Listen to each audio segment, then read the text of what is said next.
Aries, welcome. How are you? Bringing you a general reading for the collective of Sagittarius, Sun, Moon, Rising, Venus. Most of my readings are not date or time specific, but there are things going on in the cosmos that can find their way into the reading. So I like to let you know about it so that whenever you come upon the reading, you'll have an idea of what was going on at the time. It also helps you look back to see what was going on at the time I recorded it for you. Sometimes that gives you a lot of clues. If you're new to the channel, welcome. I hope if you enjoy the reading, you'll consider joining us here by subscribing. For those who are returning, much love to you. And gratitude, always, always. And if you've been watching for a while but haven't yet clicked subscribe, please do. It really does help me grow the channel, and that is my main objective. Get my message out to more people, so I really would appreciate that. So I'm starting with your oracle. I pulled from Sacred Rebels. I, pre-shuffle. I set my intentions. I shuffle. I draw the card, and I pull out the most salient parts from the guidebook. It's not possible to memorize all this, and y'all don't like it when I sit and read out of books. So you got card 11. Hello. Diving for light. I love everything about this card for you. First of all, notice all the seahorses, and it's hard for you to see, but there's like little bubbles all around her. So she's definitely submerged at the depths, right? And it gives you that energy of diving, a diver. But diving for light, Sag, you could be here as a cross watcher. That's fine too.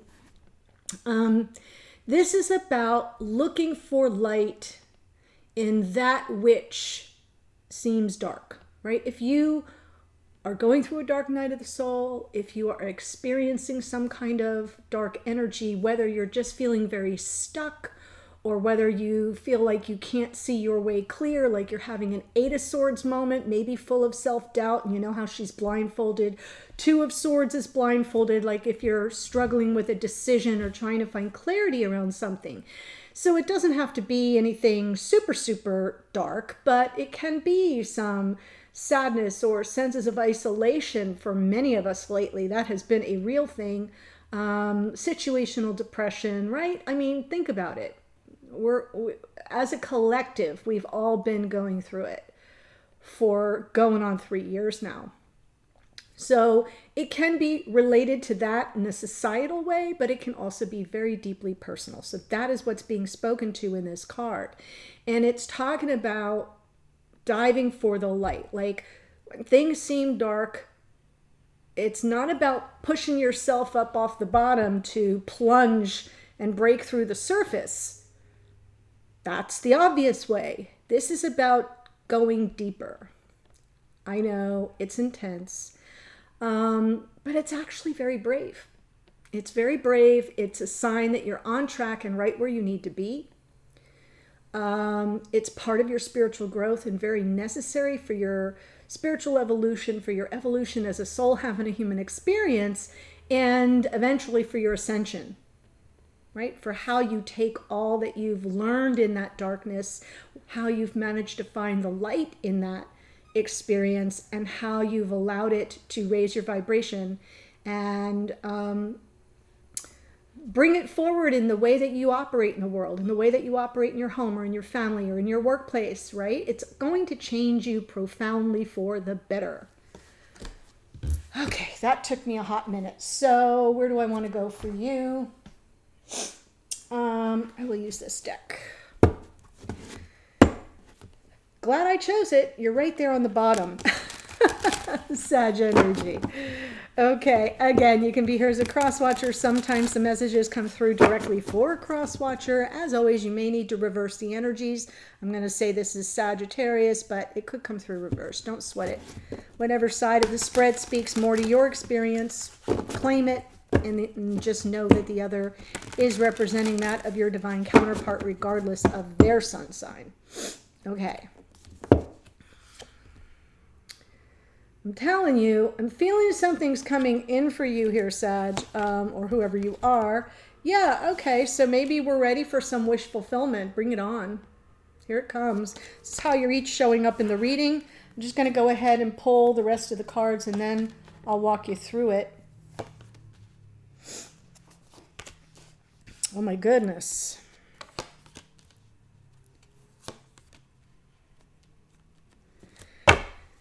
Oh, what's on the the bottom is the Three of Pentacles. Well, it's about time. The Three of Pentacles to me, guys, is talking about, you know, the basis of all things we do in relationship is friendship, cooperation.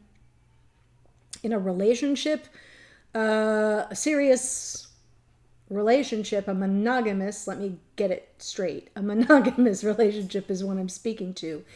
It takes the two of you making, you know, forming some kind of agreement to work in concert with spirit or with the higher self energy of both of you, right? Let that come together. Let that be that top pinnacle. So there's cooperation, collaboration, co-creation, but it all creates a solid foundation to build upon. And to me, that Three of Pentacles is always about the two of you buying into the connection equally in 3D. So what do I have here? In the past for this person, the moon. So some insecurities, some triggering, their present experience of the connection, Seven of Swords, could be talking about avoidance. I'm saying that because I don't see it as being anything nefarious, because they're coming in with an offer. They're showing up in the Ace of Pentacles. It's a card of commitment. It's a card of up-leveling. It's a card of, you know, of abundance and the beginnings of life partnership, where you go through that little gate, and to me, it's the Ten of Pentacles land. So there's something beginning here that feels really powerful. I don't know if they're avoiding it or if they're experiencing your avoidance. That's the question. But I think they're going to go for it anyway. I really do. I think they're just going to go for it. Take a leap for love. You here on this side are showing up in the energy of the Nine of Cups. That is some wish fulfillment, but it could also be complacency. I do see your present energy in the connection is about wanting to move beyond the troubled waters, wanting to get to something calmer, more peaceful, more serene. You know, peace of mind is what you're after. In the past, we had the Ten of Cups. I think you saw the whole shebang and this person went screaming for the hills. And that may be why this avoidance card is showing up right now. That on some level, they're acknowledging their own avoidance because they got scared. Okay? You saw the whole picture, happily ever after, and they were like, what? But I kind of see you in this ships coming in energy of the Three of Wands is a card of manifestation. And there is a little bit of, you know, something that you're waiting on, right? It's almost like I've set it out there. Two of Wands. I chose the path. I set the intentions. And now I'm waiting for it to show up. So what we'll have to do is check and see if there's like a lot of expectation tied to it. Or if you're just like, you know, easy breezy. It'll arrive when it arrives. Okay. Pardon my stuffed upness. It's allergy season here in a nasty way, so my apologies if I sound nasally.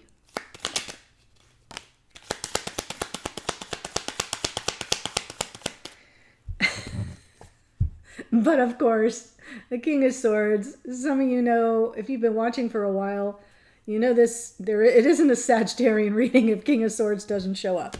So the King of Swords here, really making a decision. No more avoidance. No more, you know, trying to obfuscate. They're like, nope, I see it. I got it. I got it in my sights. Wow. Yes. Coming in, changed, transformed.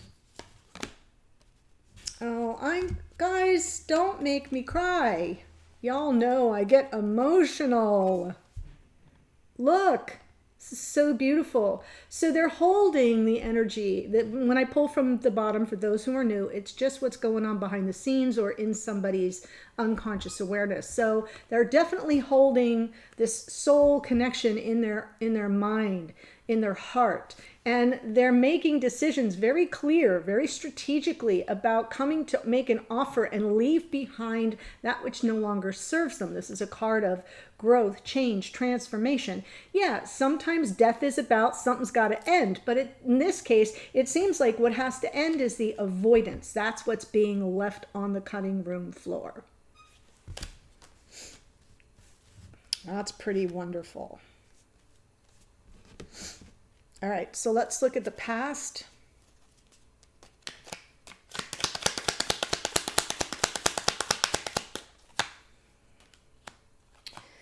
Yeah, this person had to kind of make an executive decision and their fear got the better of them. They bolted. And that was a choice. It was a choice. They could have gone any way. They could have chosen the connection. They chose to bolt. But interestingly enough, we have the Wheel of Fortune underneath. So on some level, I kind of feel this person said, I gotta stick a pin in it. If it's meant to be, it'll be. It'll come back around. I'll have another opportunity. I'll be able to choose again. That's where I think they are. They are ready to choose again. They weren't ready. They weren't ready. Look at this.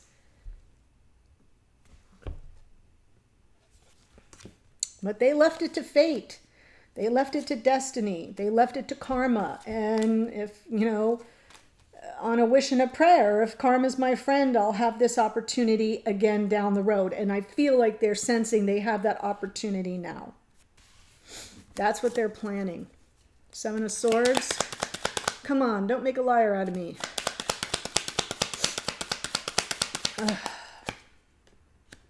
Whoo! Oh my gosh. Yes, do you see the double hit of the Fool? Okay, let me just pull the Fool before I read this part since it's part of the present and this is the future.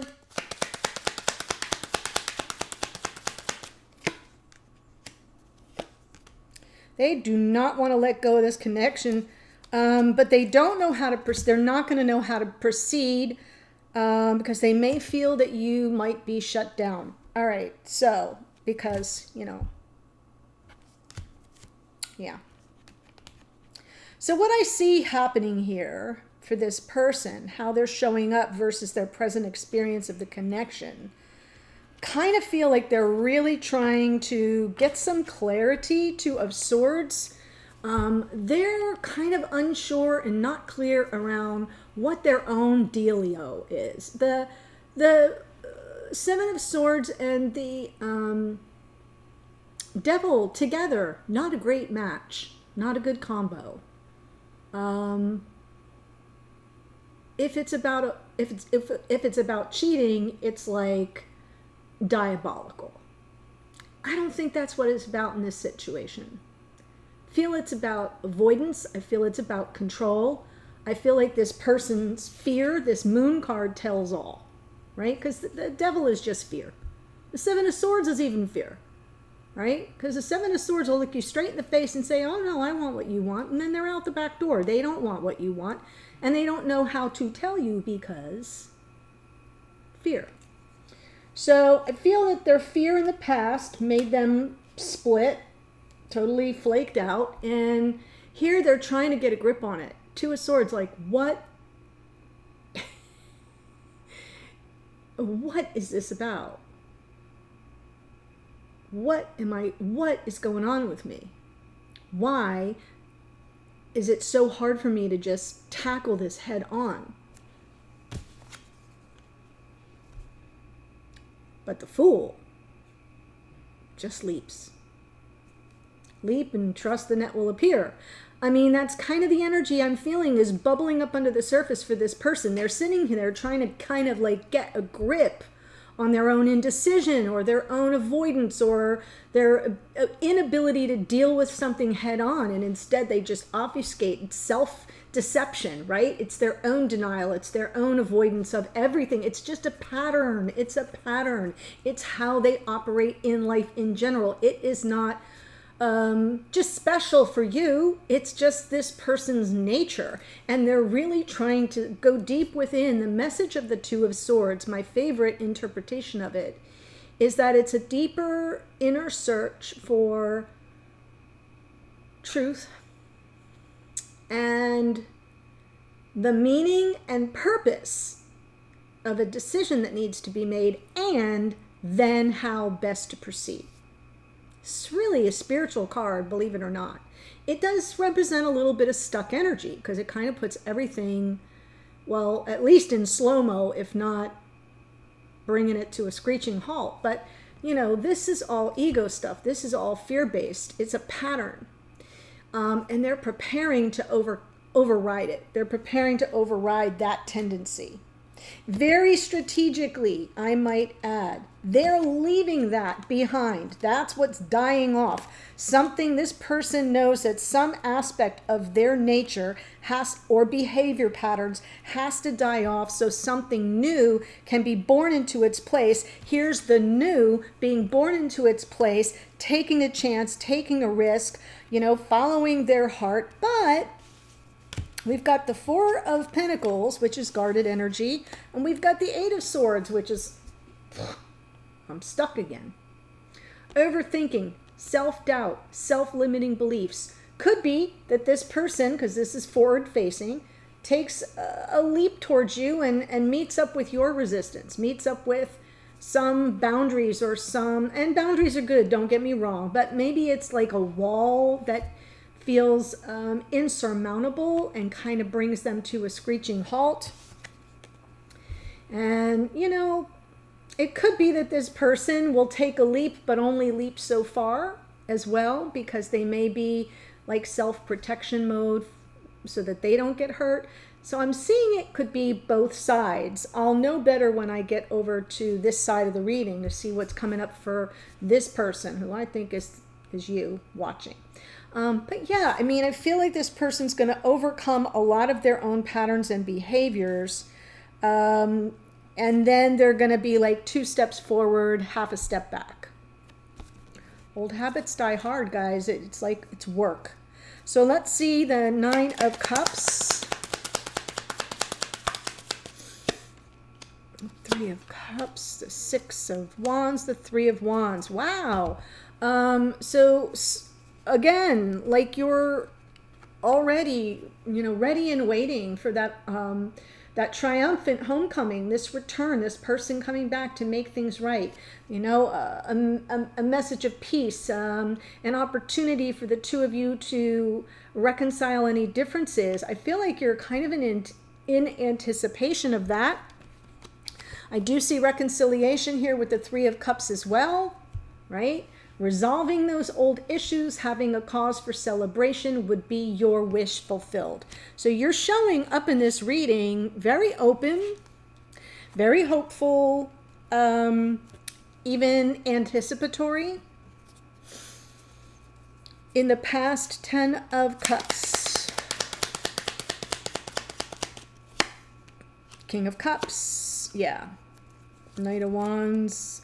You could not help yourself. This was your person. You met them and you were like, oh my God, that's it. King of Cups. That's the one. I must have that. I can't help it. All this beautiful, or like lots of beautiful messages from the heart. Your own energy, very much in love, very sincere. But also kind of total Saggy energy, that impatience, that energy of, I know what I want. I see it. It's right there in front of me. Why do I gotta wait? You are all in here. This person, hair on fire. And not because they didn't have feelings, but perhaps because they just weren't ready. We don't all arrive at the same place at the same time. Six of Swords suggests to me that you kind of are ready to meet this person halfway. We have the 2 sixes here. In the morning musing, you had all 4. That's the little reading I do for the channel membership, by the way. Yeah, you're ready for this person to return, to make an offer from their heart. Right? The communication. Yeah. Reignite the torch of passion. You're very, very open here, Sag. Very, if that's who you are watching, really ready. Like motivated, inspired. This also reminds me to tell you that Jupiter also just moved into Aries, out of Pisces into Aries. So all the manifestation, all the expansiveness, right? All the good, the joy, the luck, the cash and prizes, all that planet that brings us this little lovely card has moved into the get it going, take the action sign. And we do have Mercury just turned around. So as of this reading, not moving backwards yet, but turned backwards. So let's watch communication. I meant to tell you that in the beginning. I forgot. But yeah, it feels like you want to bridge the gap, receive communication that's more open and loving so you can offer that in return. Three of Wands going forward.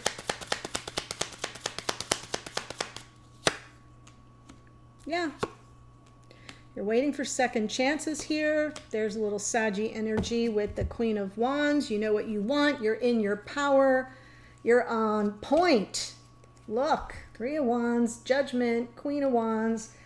Yeah, I'm taking no prisoners. I would love second chances. This is all about reunion, is what you're calling in here. Three of Wands. Now, what happens when it arrives? Two of Pentacles. So the Two of Pentacles is underneath. Good. Because it suggests that you're still sort of assessing realities on the ground, still in that decision-making mode. Is this what I want? Is it not what I want? But you're keeping it moving. And it's in the background. It's background noise. It's not running the show. What's running the show is, I now know what I want. No longer from the bottom of the deck. It's coming from the top of the deck. And I like that because it suggests that you're very clear on what you want. You're ready to receive it. And you know that you have to meet that energy with similar energy. So you can't want a second chance or a reunion and be rejecting or punishing. That will not work.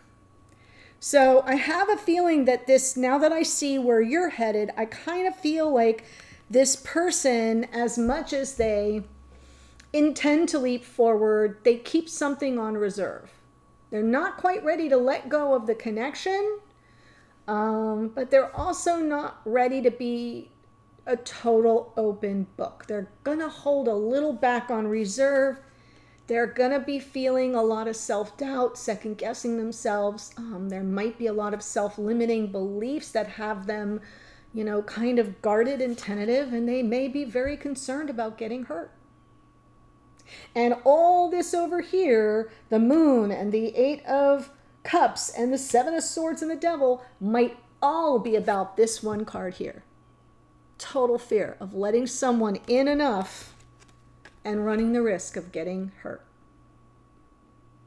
I see it 1,000 times a day, guys. It ain't unique. It's like a real thing for many, many people.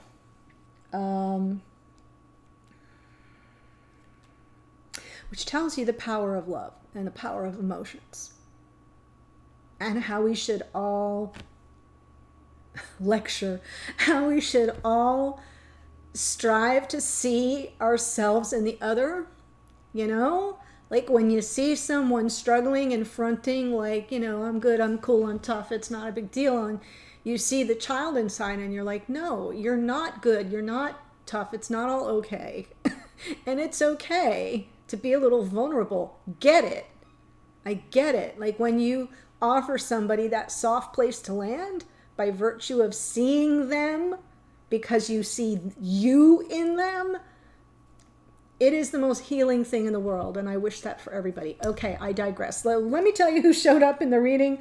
Before I do that, there's a link to the extended in the description box below. It should be a clickable link for you. What I'm going to do in that is move all these cards up, but they stay here on the table, and I'm going to do a new spread with pulling the two of you together. So I'm going to look at your energies combined. I'm going to get a message from this person to this person, this person, this person. What are you communicating at 5D? What are you trying to say? What would you like to say? What do they want to say to you? I'll get a card from Spirit for some guidance or advice. I'll get a card for hidden energies. What's going on behind the scenes that you're not aware of, that you might want to be aware of, like maybe something you should know. And then the outcome position, what can you expect going forward? I will also close out with some oracle. So it's a pretty full spread just like this. A little different, but just as comprehensive. So let me tell you who showed up. King of Swords, always. Gemini, Libra, Aquarius. Death is Scorpio. The moon is Pisces. The Lovers is Gemini. This wheel is Jupiter, but let's say Sag. It's one of the Sagittarian cards. Devil is Capricorn. The Fool is out twice. That is Aquarian energy. We have the King of Cups, Cancer, Pisces, Scorpio. Knight of Wands is Sagittarian energy. More Scorpio in the Judgment. If you're dealing with a Scorpio, Sun, Moon, Rising, Venus, you're getting a lot of confirmation here. And that Queen of Wands can be Aries, Leo, Sag as well. Much love to you. Thanks for joining me. The link's below. I'll see you there. Otherwise, stay well, and I'll see you in a future reading. Bye for now.